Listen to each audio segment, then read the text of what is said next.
How's it going, ladies and gentlemen? Data back here with another data cast for breaking news in the NHL. Earlier today, as Tyler Bertuzzi was acquired by the Boston Bruins from the Detroit Red Wings in exchange for a 2024 top 10 protected first round pick and a 2025 fourth round pick. Now, a quick analysis. I love this deal for the Boston Bruins, a team that is going all in, a team that can afford to move the first and the fourth for a player such as Tyler Bertuzzi. The value that they get, especially with Taylor Hall and Nick Foligno currently out due to injury. It's unfortunate that their team doesn't have all these players strong at once, but they do say, hold up, we have some injuries. No, we're not going to allow that to happen. We're going to get reinforcements and we're going to stay as tall as we can. Now, the Detroit Red Wings, on the other hand, I don't think I love this deal. Now, the Red Wings are far enough out of the postseason that, yes, I agree, it's time to not go into a rebuild. I think there's still, the core is there. But it's time to sell off the pieces that you can in exchange for trying to get stronger down the road. They have the core of, previously, Larkin, Raymond, Seider, Bertuzzi being a part of that, even Hronek being a part of that. So I don't like the idea of them trading away these core type players. Now, Bertuzzi was on an expiring deal, and perhaps that had to do with he's not going to stay. There's something behind the scenes. He wants too much money. I can't speculate on that. But I do think that the Red Wings are giving up, I don't know, at this time, it's pieces that don't seem to make a lot of sense with their timeline. So you would think within less than 24 hours, in the next day, by tomorrow at 3 p.m., you would think that Steve Yzerman has something else in mind, not to necessarily get stronger this season, as I don't think they'll be able to make the postseason, but to be able to stay strong next year, which will be another stepping stone type season on top of what they did this season.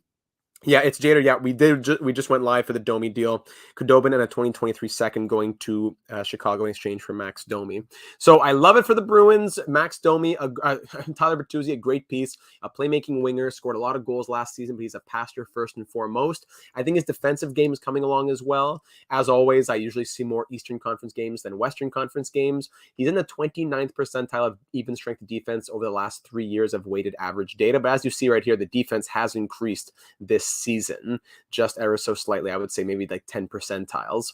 Tyler Bertuzzi in the 84th percentile of projected wins above replacement over the last 3 years as well, with the 92nd percentile of even strength offense. Last year, huge. He was in like 80 plus percentile just last season. Now weighted over the last 3 years, it's 84th. But just looking at Tyler Bertuzzi's contributions last season, the guy had what, 62 points, I want to say? How close am I? I'm going to give myself an award. 62. I'm not. I should be a mind reader. 30 goals and 62 points last season for Tyler Bertuzzi. That was a pace of 75 points. He was on a 75-point pace last season.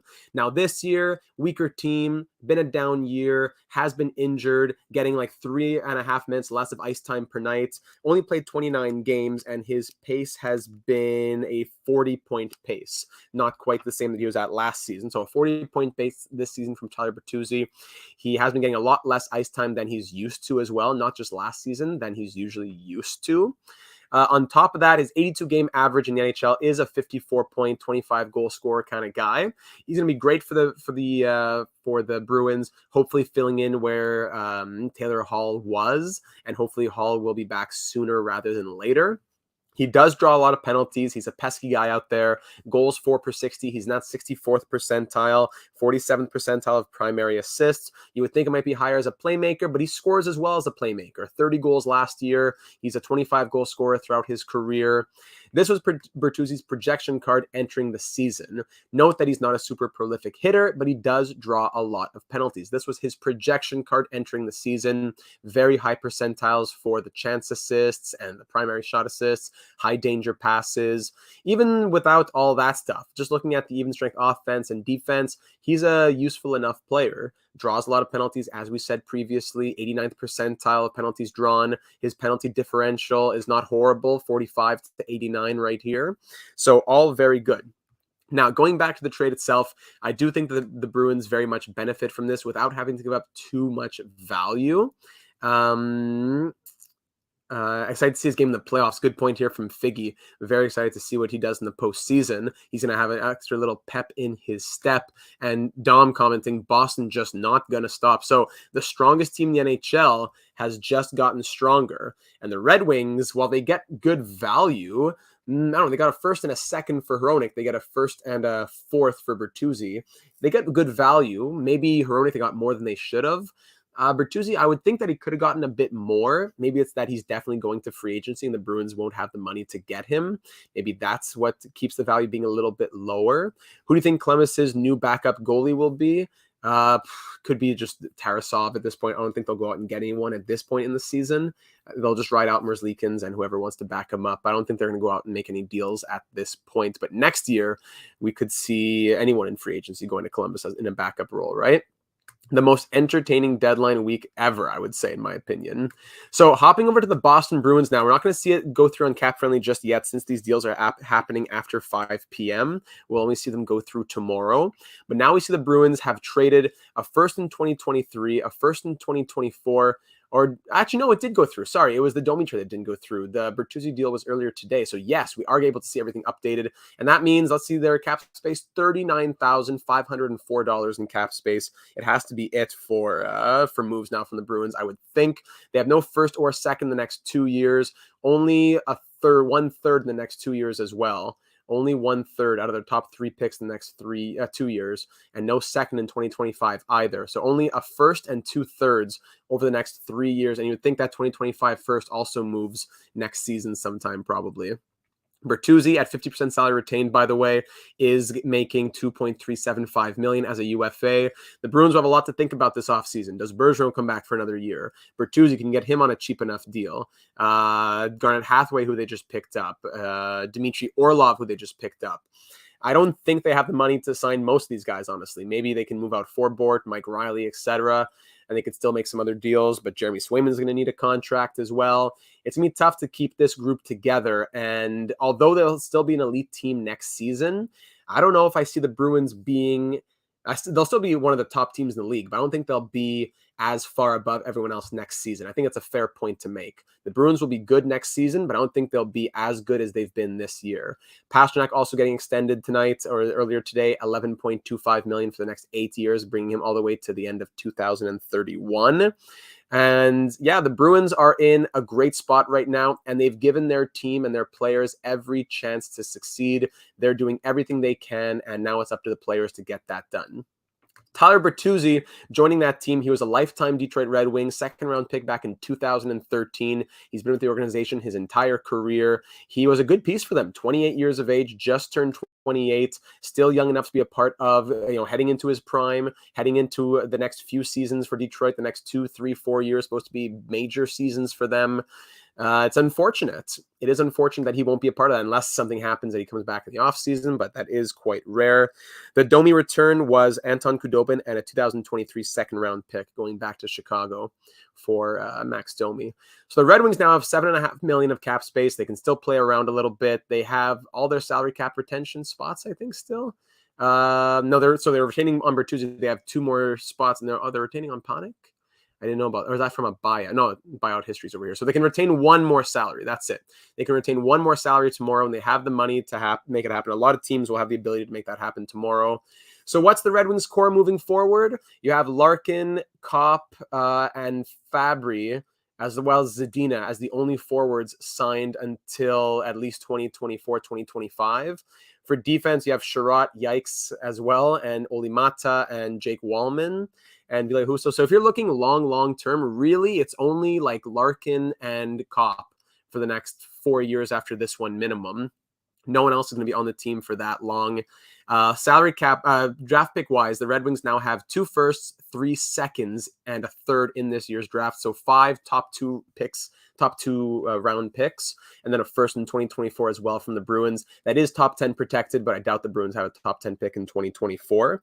So now, I don't know. You have cap space, you have draft picks, you can still acquire value with that. But the Red Wings are going in a direction I did not really see them going in. And I really hope that the Yzerplan, there's something going on in here. I really do hope so. Yeah, the East is going to be a bloodbath. Yeah, and of course, Raymond and Sider, yes, 1,000%. I'm just saying who are signed at this time, because over on Detroit, they will have to sign those contracts, and that means money, right?